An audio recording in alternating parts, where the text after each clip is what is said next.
Hi friends, स्वागत है आपका रैंक गुरु चैनल के अंदर। तो सभी भाई जानना चाहते थे कि आरटीआई का हम कौन से फॉर्मेट लगाएं जिससे हमारा जो रिप्लाई है वो हमें जल्दी मिल सके। तो उसके लिए मैं आपको आरटीआई का एक फॉर्मेट बता देता हूं जो काफ़ी चीज़ों के लिए इफ़ेक्टिव होने वाला है। जैसे आपकी जो डिमांड थी कि भाई टी स्कोर एक और ज़ीरो कैसे बनाया है, हमें आंसर शीट चाहिए, उसके साथ साथ में जो है टी स्कोर ओवरऑल बनाया है, शिफ्ट वाइज बना है और शिफ्ट वाइज क्यों नहीं बनाया गया है। तो उसके लिए ये आरटीआई का ये फॉर्मेट है, आप इसको लगाइए, आपको जल्द से जल्द रिप्लाई मिल जाएगा। तो क्या क्या चीज़ें लिखनी है मैं वो आपको जो है यूट्यूब चैनल के अंदर पिन करके दे दूँगा। बाकी क्या क्या चीज़ें लिखनी है वो मैं आपको बता देता हूँ। देखो, सबसे पहले आपको क्या लिखना है कि सेवा में सेवा में लोक सूचना अधिकारी railway board Mumbai, nodal railway भर्ती को हम लिख रहे हैं भाई।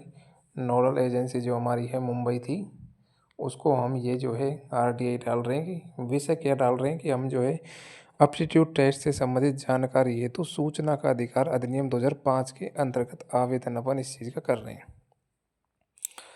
महोदय, सविनय निवेदन है कि मैं आरआरबी ईआरपी भर्ती परीक्षा का अभ्यर्थी हूँ। मैंने जो मनोवैज्ञानिक परीक्षा जो एप्टीट्यूड टेस्ट दिया था उसके लिए मुझे निम्नलिखित सूचनाएं जो हैं वो उपलब्ध कराई जाएं। तो क्या क्या वो सूचनाएं हो सकती हैं मैं बारी बारी से आपको बता देता हूँ डिटेल में। नंबर पहली सूचना की हम बात करते हैं कि मेरे मनोवैज्ञानिक टेस्ट की पूरी ओएमआर आंसर शीट या रिस्पॉन्स शीट प्रदान की जाए। तो जो ओएमआर शीट है, वो आंसर शीट है, वो उनको प्रदान की जाए। तो आरटीआई में एक तो आपको ये बात लिखनी है। नेक्स्ट बात लिखनी है कि मेरे द्वारा किए गए कुल सही उत्तरों की संख्या, गलत उत्तरों की संख्या एवं अटेम्प्ट कितने प्रश्नों की संख्या है वो बताई जाए। तो देखो, आपको राइट क्वेश्चन आपने कितने किए हैं, रॉन्ग आपने कितने किए हैं, और वहीं उसके साथ साथ में आपने कितने अटैम्प्ट कर पाए हैं। तो कितने आप अटैम्प्ट कर पाए हैं। किसी लोगों का मानना है कि कंप्यूटर एरर की वजह से मैं वहाँ तो 24 अटैम्प्ट कर गया, लेकिन एक्चुअल मेरा वहाँ पे जब मैंने सबमिट किया था तो 22 दिखा रहा था। तो इसके कारण आपको अटेम्प्टेशन क्वेश्चन भी जानने हैं। नेक्स्ट पॉइंट पे बात करते हैं कि प्रत्येक टेस्ट है, टेस्ट 1 से लेकर टेस्ट 5 के लिए मेरा जो एवरेज है औसत अंक और रो मार्क्स बताए जाएँ। तो एक तो भाई एवरेज बताए जाएँ और एक उसका बताया जाए रो मार्क्स कि भाई मेरे रो मार्क्स कितने आए हैं। नंबर 4 पॉइंट की हम बात करते हैं। कृपया ये स्पष्ट करें कि टी स्कोर कैसे तैयार किया गया है, ये पूरा तरीका बताएं। भाई एक चीज़ है, आपको ये क्लेरिफाई करना पड़ेगा कि टी स्कोर आखिरकार आपने बनाया कैसे। टी स्कोर को आपने शिफ्ट वाइज बनाया है या ओवरऑल बनाया है। ज़्यादातर सभी बच्चों के डाउट आ रहे हैं कि जो है शिफ्ट को ओवरऑल बनाया गया है, क्योंकि ओवरऑल की वजह से जो बेनिफिट देखने को मिला है वो 31 तारीख के जितने भी सारे कैंडिडेट हैं उनको बेनिफिट देखने को मिला है। और जबकि जो 15 तारीख वाले कैंडिडेट हैं, तो 15 तारीख वाले कैंडिडेट को काफ़ी लॉस देखने को मिला है। तो इस वजह से जो है स्पष्टीकरण कीजिए कि भाई जो टी स्कोर बनाया है आपने वो किस तरीके से बनाया है। 5वें पॉइंट पे हम चर्चा करते हैं कि यदि किसी टेस्ट में टेस्ट 0 या 1 आया है तो उसका कारण बताइए। सबसे मेन मुद्दा यही है कि भाई अगर आपके टी स्कोर 0 1 आता है तो उस चीज़ का रीज़न दीजिए कि भाई आखिरकार जो टी स्कोर बना वो 0 और 1 कैसे बना।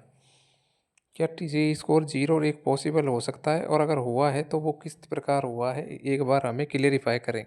या फिर कोई चीज़ की ऐसी स्पष्टता नज़र करें या फिर कोई ऐसा नोटिस निकालें जिससे हमें क्लेरिफाई हो सके कि हाँ भाई जो टी स्कोर है वो 0 और 1 बन सकता है। नेक्स्ट पॉइंट रखने वाले हैं हम कि मेरे लिए तैयार किए गए final normalization average score sheet की प्रति प्रदान की जाए। तो एवरेज सीट जो है वो हमें प्रदान की जाए जिससे हम देख सकें कि भाई हमारे जो है कितने क्वेश्चन राइट थे, हमने कितने क्वेश्चन अटैम्प्ट किए हैं। तो राइट हम देख लेंगे कि भाई हमारे कितने राइट थे, उससे हमें क्लेरिफाई हो जाएंगी सारी चीज़ें। नेक्स्ट अपन पॉइंट की तरफ बात करते हैं। तो मैं इस सूचना के नियम अनुसार शुल्क, देखो आप आरटीआई करोगे तो आप डाक टिकट से कर लो या फिर चाहे आप आईपीओ के रूप में कर लो। डायरेक्ट जो है यहाँ पे आप डालोगे RTI.online, ठीक है, RTI.online डालना। जैसे ही आप RTI.online डालोगे तो RTI का फॉर्मेट खुल जाएगा, वहाँ से आप इन चीज़ों को फिलअप कर देना, उसमें ये फॉर्मेट लगा देना डिस्क्रिप्शन में। मैं इस सूचना के लिए आपको 10 रुपये देने पड़ेंगे, 10 रुपये RTI को लगाने का आपका चार्ज लगने वाला है। आपको क्या क्या डिटेल भरनी है वो मैं आपको बारी से बता देता हूँ। आपको सबसे पहले आपका जो है नाम डाल देना है। देखो भाई, यहाँ पे आपको अपना नेम लिखना है, नेम के साथ साथ में आपके फादर का नेम लिखना है। आप कहाँ से बिलोंग करते हैं वो सारी डिटेल्स फिल कीजिए। आपके मोबाइल नंबर क्या है, आपकी ईमेल आईडी क्या है, और जो है परीक्षा जो की गई थी वो आपकी कब की गई थी, तो 2024 के अंदर भाई हमारा एएलपी का एग्ज़ाम हुआ था और रिजल्ट जो हमारा आया वो 25 के अंदर आया। परीक्षा के रोल नंबर आपको यहाँ पे फिल करने पड़ेंगे।